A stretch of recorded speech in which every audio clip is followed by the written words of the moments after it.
গুপ্ত গুপ্ত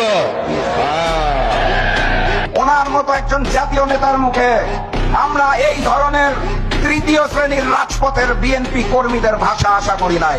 উনি যখন বাংলার মাটিতে রাজনীতি করব না এই মুচলেখা দিয়ে লন্ডনে পালিয়ে গিয়েছিলেন, আমরা ওনাকে গুপ্ত বলি নাই। উনি যখন লন্ডনের মাটিতে বসে ভিডিও কলে রাজনীতি করেছেন লুকিয়ে থেকে, ওনাকে আমরা গুপ্ত বলি নাই।